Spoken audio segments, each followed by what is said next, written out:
Hi, my name is Dan Villeneuve. I'm a research toxicologist at the US EPA's Great Lakes Toxicology and Ecology Division. I've been involved in the OECD AOP program for many years now, and I also serve as an associate editor for environmental toxicology and chemistry, and am one of the editors that handles AOP reports for that journal. Are there any differences between a journal article peer review and an AOP review? Yes, there are differences between a journal article peer review and an AOP review. The OECD provides guidance on the scientific review principles in the guidance document for the scientific review of AOPs. A number of the notable differences include the role of the editor or review manager, but the editor basically conducts a compliance check. So when they receive the article at the journal, and the corresponding AOP wiki entry, the editor would go through a checklist to assure that the way the authors have developed AOP in the AOP wiki complies with the guidance provided in the developer's handbook for the OECD.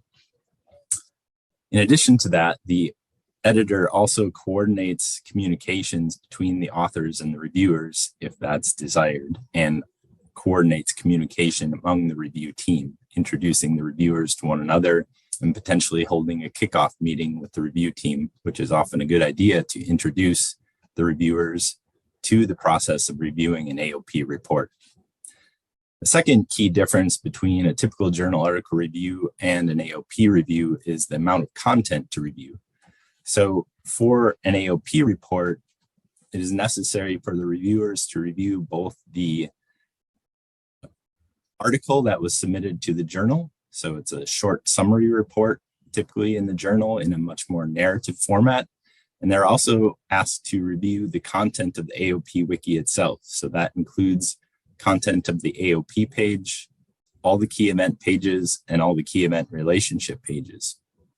Because the content of the wiki can actually be a fairly substantial amount of content, reviewers are also given more time than they're given for a typical journal review. So often on the order of 6 to 8 weeks is provided for the review team to complete the review of the AOP.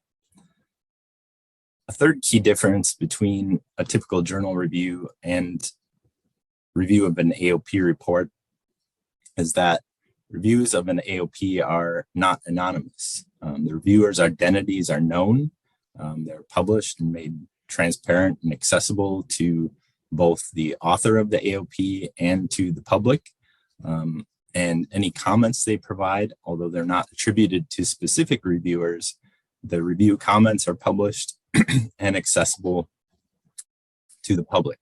So that provides openness and transparency for the AOP program, but it is much different than a typical journal review. Because the author or the identities of the reviewers are known, there's also opportunity for a more cooperative and collaborative relationship between the reviewers themselves, as well as between the authors and the reviewers of the article.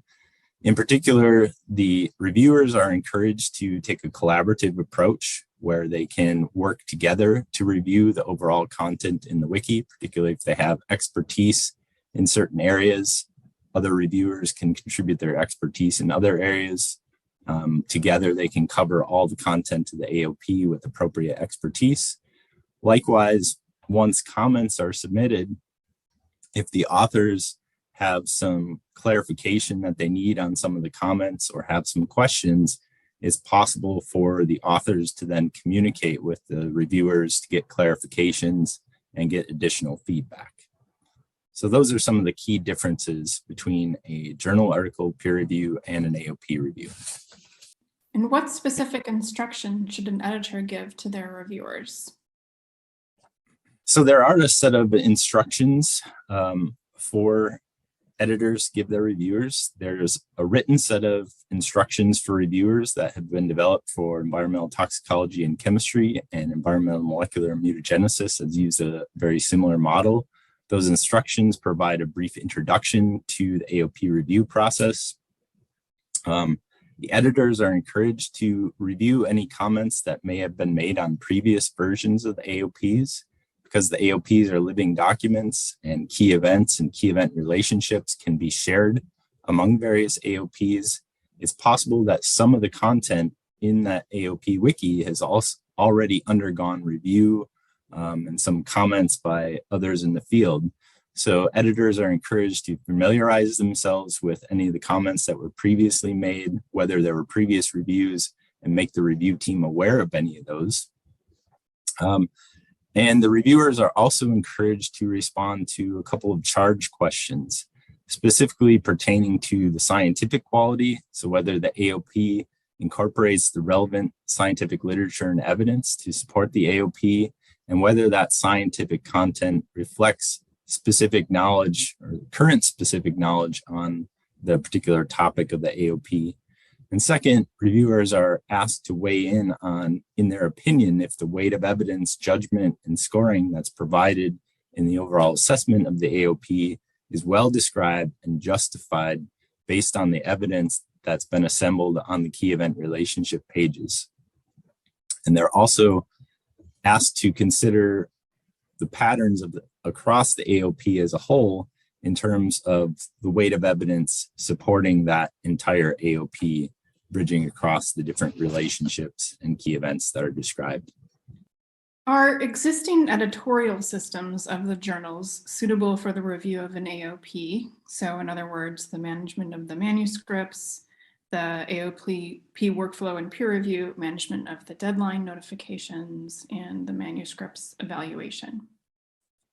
That's a great question. Unfortunately, our experience thus far indicates that the AOP reports and the AOP reviews organized through the journal aren't coordinated very well through the existing editorial systems. They're not really set up well for the type of AOP review that's being conducted. And so thus far, the journals that have participated have needed to coordinate the AOP review process outside of their normal editorial system.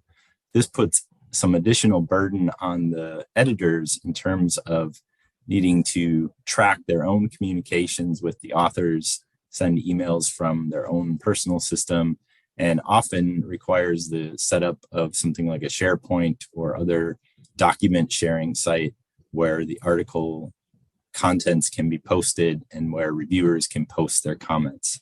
So this does require additional coordination. Currently, it's up to each journal to set up and customize their process. It may be that other journals are able to work this into their normal publication and editorial system workflows. But for now, the participating journals have had to work out their own custom solutions. And finally, what happens after the reviewers submit their comments? After the reviewers submit their comments to the editor or lead reviewer that has been identified by the review team will compile the comments from the various reviewers into a compiled review report. That is often used to first anonymize the comments from specific reviewers, but also to provide some editing of the overall comments on the AOP, reduce redundant comments or combine redundant comments into a single list, and then provide that to the authors. Just like a normal review, or just like a normal journal article review, the authors then respond to those comments. They write detailed responses, send that back to the editor. At the author's request, they can arrange a meeting with the reviewer to discuss and clarify any comments they may have questions about, or to discuss different strategies for addressing the comments that the reviewers raised. Once that process is done, they've submitted their revisions. If the editor is satisfied that comments have been adequately addressed, the editor then proceeds with acceptance of the article, and that article is considered to have completed technical peer review for the purposes of the OECD.